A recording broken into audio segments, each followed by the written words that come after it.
Welcome to Finlos Lives Hurricane Idalia edition. For those of us in Florida, and more specifically Central and North Florida, especially the folks along the coast in the Big Bend region, we're looking to the Gulf tonight. As of this recording at 6-ish p.m. Eastern Standard Time on Tuesday, August 29th, 2023, Idalia has grown into a Category 2 hurricane with maximum sustained winds of 109 miles per hour and gusts up to 130. Forecasts have the eye of the storm making landfall somewhere between Apalachicola to the west and Cedar Key to the east, anywhere from 7 to 9 a.m. tomorrow as a Category 3 major hurricane. For context, Hurricane Ian followed a similar path and growth pattern, ultimately making landfall in the Fort Myers area last year as a Category 4 storm. With these events, especially for folks along the coast, flooding is often the most devastating aspect of the storm. That is what occurred with Ian last year, which created a 15-foot storm surge. Models have similar predictions for Idalia's impact. Here in Tallahassee, though, things are fairly calm tonight. Traffic is a little bit heavier, especially around gas stations and grocery stores, and I don't even suggest that you get near the hardware stores as people try to acquire generators and batteries and things like that. We almost had to fight for a generator, but we were able to get ours going. People are trying to make their last minute purchases for preparation. I gassed up the tanks again this morning after filling up the generator. We have groceries to last us through the rest of the week. It's calm here, but the rain is starting to fall. For many of us who have lived in Florida most of their lives, hurricanes are a part of life. I say this without exaggeration, but I cannot name or count how many tropical storms or hurricanes I have weathered. But there are two storms that stand out. Hurricane Andrew directly hit Homestead, Florida, the town where I spent most of my childhood. It is the first storm that I can remember, and also the storm against which all others are compared. And honestly, that's probably not a good thing. Homestead was completely devastated. Google it if you're curious. Just look at the pictures.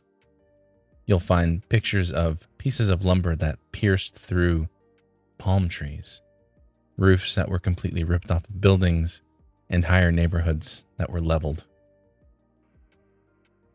The apartment complex in which I lived, all of the second-story apartments were basically gone. Thankfully, we lived in a first-floor apartment. We lived without power for about 6 months. We didn't have water after the first 3 or 4 months because our building basically was condemned. There were no telephones, and that lasted again for months. I don't think things were really what you might call normal for about a year. And even then, the town was essentially rebuilt from the ground up so that the homestead you see today is not the same town that is what I grew up in. My mom's house was also heavily damaged, her roof destroyed. She hid under a mattress in a hallway as parts of the ceiling caved in on her. School was delayed for over a month. It hit on August 24th, and school would have started right around the beginning of September. And then when school finally did start, multiple populations of students from different schools would share campuses and split the time because there weren't enough schools left standing. I remember my birthday, September 14th, was just a few weeks after Andrew. And at that point, Homestead was essentially a war zone in a very literal sense. In order to get in and out of town, you had to pass through military checkpoints. And on the night of my birthday, we left Homestead to go to a restaurant that had electricity in Miami. And we almost didn't get back in because it was hard to prove that we were from Homestead, and they weren't letting people in because There was no electricity. There was no running water. People were looting everywhere. Officially, the death toll from Andrew is, I think 44. But I know it's more than that. There are anecdotes that I've heard, and some of them directly from my dad, of piles of bodies in the hundreds being loaded for removal from the Homestead Air Force Base, which did not evacuate and was completely destroyed. My dad also was amongst those casualties in two different ways. First, and this is one of the most profound memories of my life, I remember at the worst of the storm, our apartment had a sliding glass door, and when the winds were the highest and Andrew had insane winds, and we think we were actually in the middle of a in the middle of a tornado as well. And the worst of the winds, the sliding glass doors were bowing inwards. They were flexing to the point of shattering. And my father pushed his body weight against those doors so that they wouldn't break. And they didn't. But had they shattered, he likely would have been torn to shreds.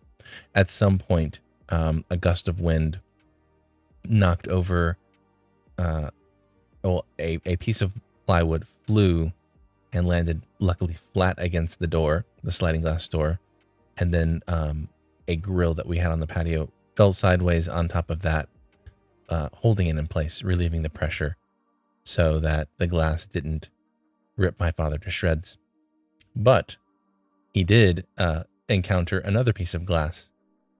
He was inspecting the damage to his business, and as he was walking through the wreckage that was the building that held his business, there was almost nothing left, but he stepped through a mirror, and the plate glass mirror sliced his leg open, and he was hospitalized for, I believe it was 40 plus days because the wound got infected, and he almost died from that. There were many other instances, both traumatic and in a negative way for the things that we saw, but also memorable for how good it showed people to be. I think Andrew, and I was 9 years old in 1992 when the storm hit. I would have just turned 10, and there were fights, which that's bad enough. There were people who pulled guns on us to try to steal our generator or steal our food. There were looters. It was a terrifying time. And obviously there was the difficulty of living without electricity for months and months on end, and no running water. We were completely dependent upon government rations. We would receive regular rations of MREs, meals ready to eat, from the Marine camp that had basically set itself up, the Marine and Army camp that had set itself up at Harris Field in downtown Homestead. That was basically the makeshift hospital as well. It became a tent city because so many people were made homeless that the large public field, which had baseball fields and soccer fields, became a place for people to stay because they were now homeless. Our apartment complex, like I said, was eventually condemned, but we still lived there for as long as we could. We found ways to survive. We would let the water and the water hose get warm in the daylight and the sunlight and take hot showers that way. We would drive in caravans of friends to parts north in Miami and Fort Lauderdale to get donations from organizations who were giving food and water. And in one of the more proud aspects or proud memories that I have of my dad, he was really good at organizing people and getting those distributed to people in our apartment complex. We became known for this. But again, there was also examples of how terrible people can be under those extreme circumstances. Thankfully, I've never really experienced anything like it again. There are, strangely enough, really happy memories from this time, because I think there are ways that you learn to live in those sorts of extremes that are not easily replicated. And some of those memories just stand out as profound and terrifying too. But yeah, never experienced anything like that again, either in terms of the immediate damage from the weather or the long-term struggle. And because of that, I think major storms don't quite have the same impact on me or other survivors of Andrew or major natural disasters in that way. I think when you experience that sort of an extreme, that sort of thing that pushes your understanding of survival to that extreme, it's hard to like, not in a competitive way, but it's things just don't seem quite the same. And in the interim between 1992 and now, there have been dozens of storms that we have experienced. The other one that really stands out, though, and it's interesting because this is, as far as hurricanes go, almost the opposite of Andrew. Hurricane Hermine, which hit Tallahassee in 2016, it was just a Category 1 hurricane. Didn't really have the winds, even by the time it got to Tallahassee, were not even hurricane force. It was a wet storm though, and it also spawned tornadoes. And these tornadoes were really small. They would come and go really quickly, but when they were there, they would do crazy amounts of damage in these very local, isolated spots. And one of these spawned on our neighborhood, so you can see that there were a line of tree limbs that had just been knocked down, and one of these large limbs from a water oak fell and struck our house. And as it fell, it landed on our shed, and it also pulled down the electrical line from the pole, and it ripped the mast, that metal pole on the side of the house that connects the power line to the house. It ripped that off of our house. And immediately following the storm, like, one of the coolest things that always happens is you have these bands of volunteer linemen who work for the power companies, the regional power companies, who volunteer, and they come to help get the power connected. They were here in Tallahassee, and they were going street to street, and wherever they saw downed lines, like was in front of our house, they cut it. So that way, when the main power was connected to the street, our individual line would not become live and dangerous. And that's really, really smart, and it makes a lot of sense for safety reasons. But for us specifically, it caused a sort of chain of events it triggered some of my Andrew traumas, interestingly enough. So as the mast fell, the meter box was shattered. So we had to hire an electrician to replace the meter box. Because so many people had to have this done, meter boxes were in high demand. They were hard to find. So the only meter box that our electrician could find was like a super heavy duty expandable meter box, which cost 3 times as much as the one that we needed, but it was the only one on the shelf that they could get. So sure, we got it. And they installed it, and then we had to wait because the installation and the fixing of the vertical mast had to be inspected. So we had to wait for the city to come do an inspection, which they came. They said it was great. Then we had to wait for them to install the new meter, because the meter is the property of the power company, which is the city power company. And so it took them days for them to get that meter reinstalled. Cool. They were then before the line could be reattached from the pole to our house, it had to have a final the official electrician from the city come and sign off on it. They were waiving this now for the first week For the 7 days immediately following the hurricane, that inspection was being waived. But because all of these steps were taking so long, that week passed. And so we had to wait until the inspector was available. And it ended up being 10 days, I believe, 10 or 11 days that we went without power, when everybody else in Tallahassee had their power restored after Hermine within 2 or 3 days. The vast majority. I won't say everybody, but the vast majority. So we were definitely kind of like the odd ones out there.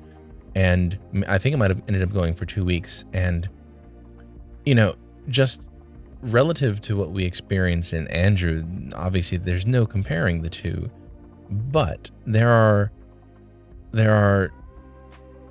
I guess, triggers, and I hesitate to use that word because of the significance of what it means for people with trauma. But I think in this case it might be appropriate, especially now that Eva and we have kids. Certain types of anxieties get activated, especially when there's no electricity, because if it's just Eva and me, that's fine. We can survive. We know how to survive. We can live with discomfort for enough time.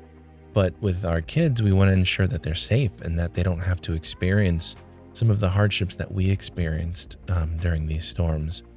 And it was bad enough that they experienced the storm, which was their first hurricane, I believe. If I remember correctly, that was the first one that they were really experiencing. And then they had to live without power for a couple of days, which was really bad enough because Florida in the summer is not pleasant. But their anxiety then became exacerbated by my own anxiety, as I would call the city day after day trying to get this electrical issue fixed.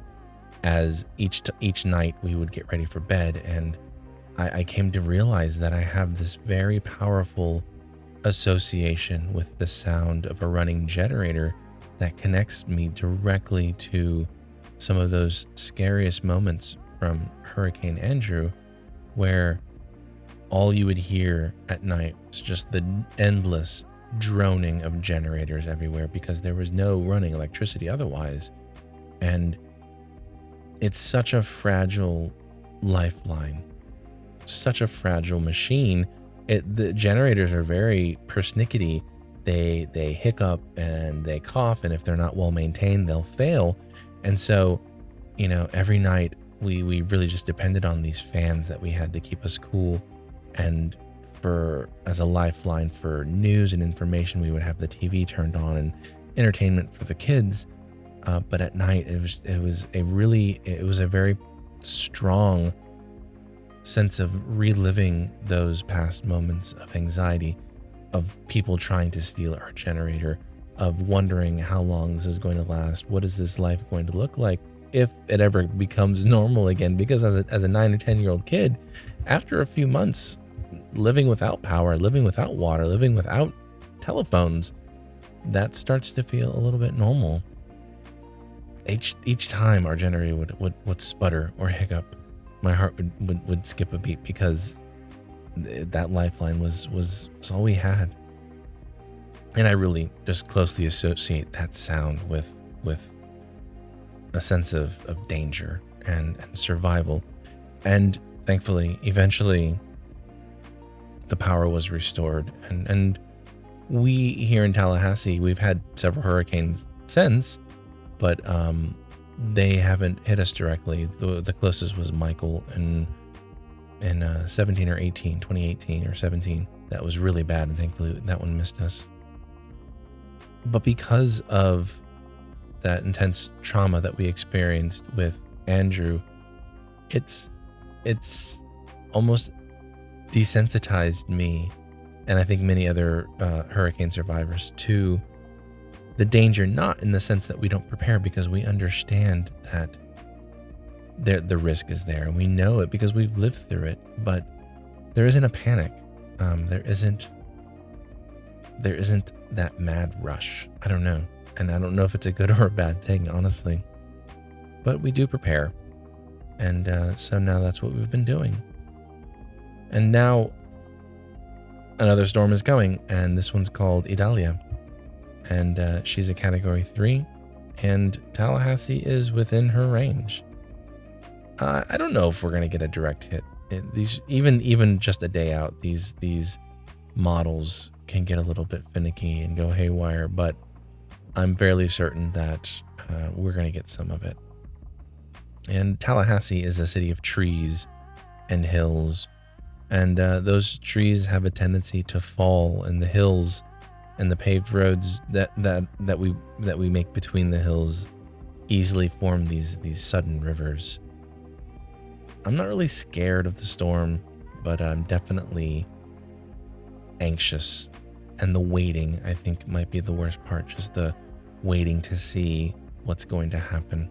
So I told Eva that I will not probably be sleeping very much tonight because I'm going to stay up to watch the storm. And the last few days we've been running around to do what we can to prepare, getting gas and groceries and water and organizing supplies. But now we wait. And it makes it for a long night, waiting. And tomorrow brings that storm. But good luck to all of you out there, wherever and however you may be facing the mother's wrath.